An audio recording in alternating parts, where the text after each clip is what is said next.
El que esteu veient són imatges reals, gravades per mi.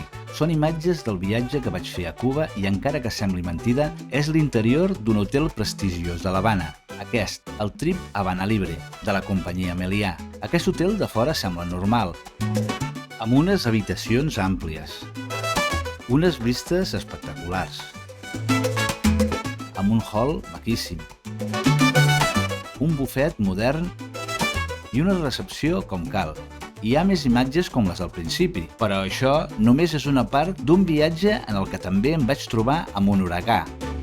Primera part, rumb a l'Havana. Els primers 4 dies volia tranquil·litat i vaig escollir un complex a prop de l'Havana.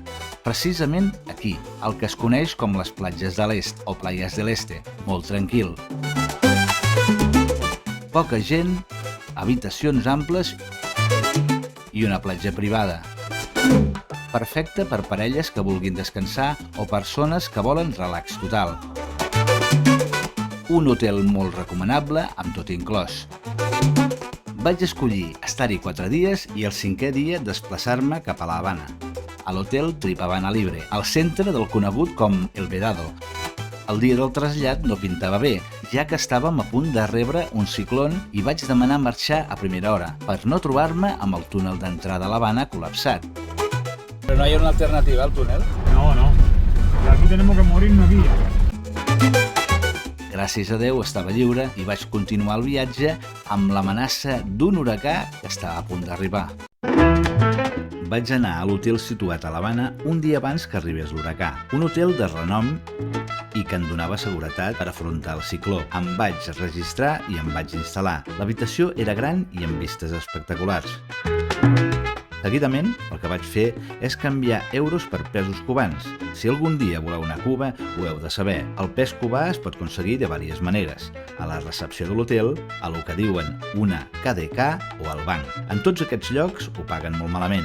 Existeix aquesta aplicació que et diu com està el canvi fora dels llocs tradicionals, anomenat canvi informal. Els bancs i la resta ho canviaven a 120 pesos per euro i l'aplicació, com veieu, deia 345. Li vaig preguntar a un botones de l'hotel i ell em va dir «Tranquilo, tu sabes, yo te lo cambio».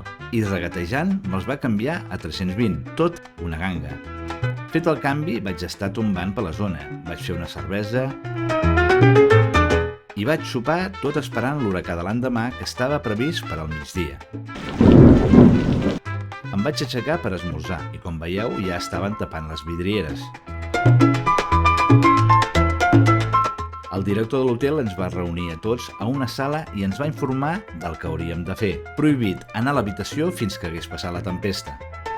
Em vaig posar còmode a recepció i vaig anar veient com a poc s'anava tensant Rafael, que és així com es deia l'huracà. A partir d'aquí, tot va canviar i varen passar moltíssimes coses que seguidament us explicaré. Aquí en teniu un tast.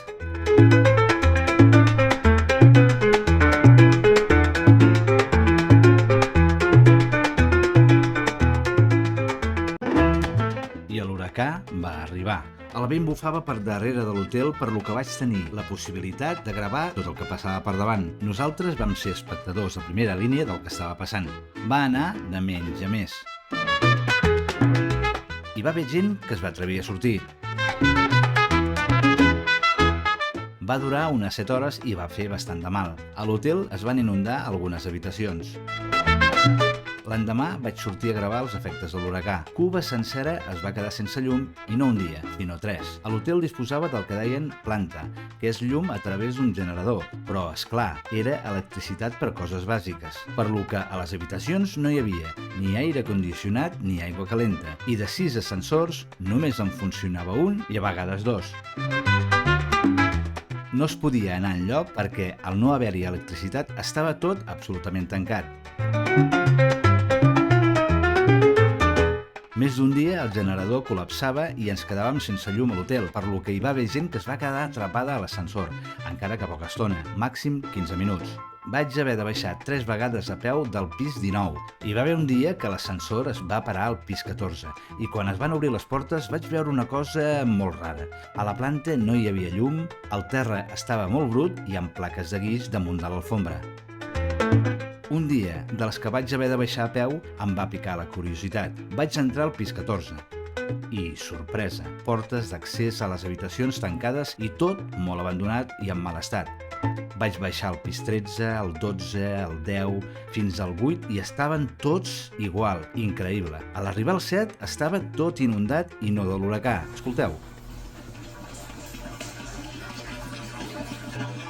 Però això no acaba aquí. Vaig seguir baixant i tot igual. A l'arribar a la quarta planta, sorpresa. Mireu com estava.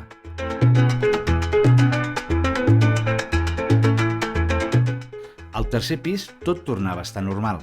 Total, a l'hotel hi ha 25 plantes, però només estaven disponibles de la 15 a la 25. Tripavana és un hotel que, encara que té els seus anys, és un hotel amb reputació i que estigui d'aquesta manera semblava impensable. A la planta 25 hi ha una discoteca de renom amb molt bones vistes i que té la particularitat que s'obre el sostre i pots mirar les estrelles. A l'estar sense llum, aquests 3 dies va estar tancat. Aquests dies van ser de llegir, menjar i passejar pel malecón. Poca cosa més es podia fer. La llum va tornar, no al 100% dels llocs, però almenys els 3 darrers dies van ser una altra cosa.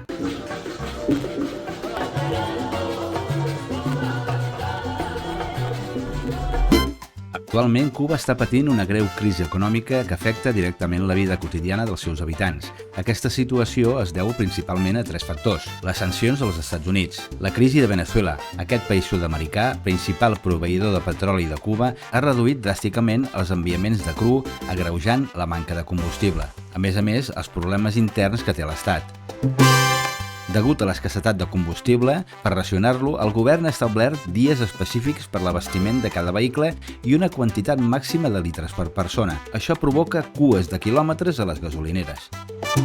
Dejan poner 40 litros. 40 litros. Ya te dije, aquí puedes estar 6, 7 horas y cuando llegaste y se acabó.